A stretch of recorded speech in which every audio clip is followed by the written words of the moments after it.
हे बघा, ह्या अशा घुगऱ्या मस्त.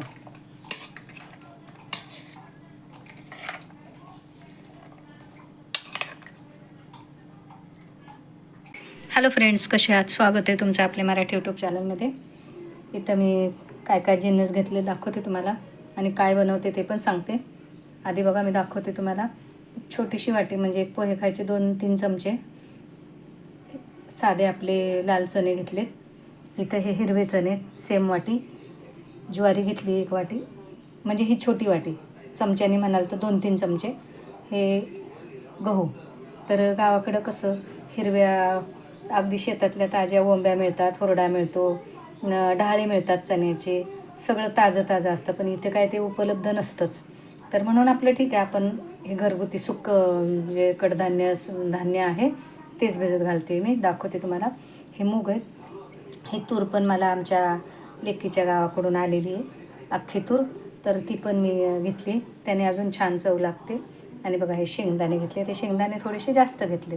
हे सगळं मी भिजत घालणार आहे. थोडं थोडंच घेतले कारण हे सगळं भिजून जास्त होईल. तर मी दाखवते तुम्हाला. गावाकडे हे पदार्थ खूप अगदी चवीने खातात. तर आता आपल्याला इकडे काही सगळं ताजं मिळणं शक्य नाही शेतातलं, म्हणून मग आपण ह्या कच्च्या धान्याचेच मी घुगऱ्या करणार आहे. तर त्यासाठी व्हिडिओ शेवटपर्यंत बघा. पण मी आत्ता भिजत घालते. शेंगदाणे,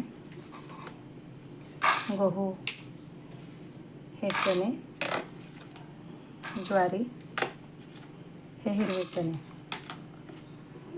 तूर आणि हे मूग. आता हे सगळं मी पाण्यात घालून ठेवते. जसं की आपण कडधान्य वगैरे भिजत घालतो ना, तसं 4-5 तास भिजलेच पाहिजेत. आता मी दुपारी घालते, संध्याकाळी करू आपण. आणि आता इतकं कडक ऊन आहे तर सहज सगळं भिजतं. त्यात पाणी घालून घेते. हे बघा, पाणी घालून घेते आणि हे चांगलं भिजू देते 4-5 तास. आणि मग आपण ह्याच्या घुगऱ्या करू. अगदी गावाकडं आनंदाने ह्या पौष्टिक पदार्थ म्हणून घुगऱ्या बनवून खाल्ल्या जातात. हे बघा, झाकण ठेवते आणि नंतर आपण बघू.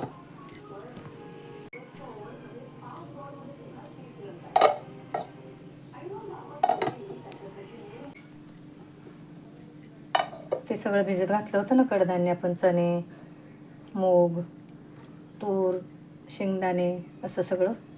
ते बघा मस्त भिजले असं चांगलं. आता हे जरा दुसऱ्या चांगल्या स्वच्छ पाण्याने धुवून घेते आणि मग आपण हे शिजायला घालू. कुकरमध्ये घातलं तरी चालेल, पण मी पातेल्यातच घालणार आहे. दाखवते. ह्या पातेल्यात मी 2 ग्लास पाणी ओतते.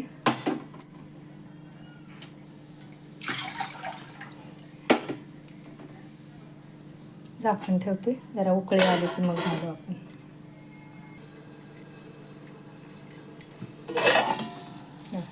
उकळलं पाणी. आता त्यात ते शिजायला घालते मी. सगळं घालून घेते यात. हे बघ, हे सगळं शिजायला घातलं. आता ह्यात मीठ घालते. आपण नंतर पण घालू, पण शिजताना आपण घालायचं 1 चमचाभर मीठ. आता हे शिजू देते चांगलं, नंतर बघू आपण. उघडून बघते शिजलंय का, बघूया आपण. मूग वगैरे शिजतात पटकन, पण तूर, चणे, शेंगदाणे शिजत नाहीत ना. तर बघूया आपण शिजले.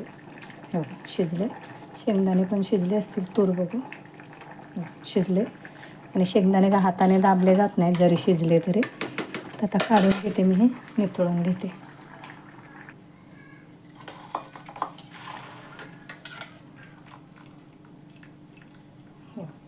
असं पूर्ण नितळून घ्यायचं.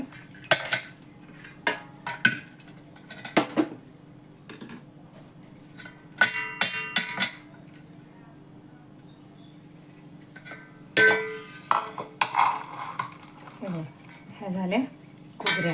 ह्या अशाच खातात आणि आवडीने खातात म्हणजे गावाकडं. आणि खूप पौष्टिक पण असतं. सगळं साहित्य घरचं असतं. ते दाखवते. आणि जर समजा असंच नसेल खायचं, आपल्याला अजून चटपटीत करून खायचं आहे, तर काय करायचं सांगते. थोड्या मी काढून घेते.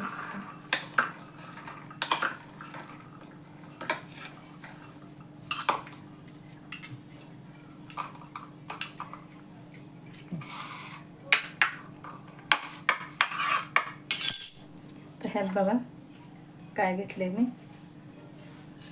एक बारीक कांदा चिरून घेतला आहे, टोमॅटो बारीक चिरले, कोथिंबीर बारीक चिरली आणि ही एक मिरची, एकच मिरची घेतली, जास्त झणझणीत नाही करायचं. हे थोडंसं आलं बघा, 4-5 लसणाच्या पाकळ्या आणि हे काळं मीठ आहे, काळ्या मिठाचा खडा आहे, तर हे मी कुटून घेते. हे बघा, हे मीठ, मिरची, लसूण, थोडंसं आलं कुटलेलं घातलं ह्यात आणि टोमॅटो, कोथिंबीर, कांदा.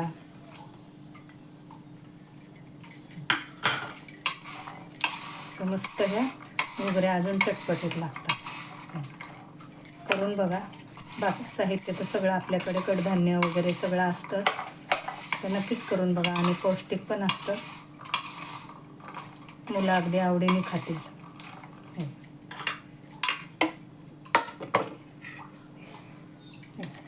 करतात का तुमच्याकडे, कोणाकोणाकडे करतात सांगा मला, काय म्हणता. आमच्याकडे याला घुगऱ्या म्हणतात.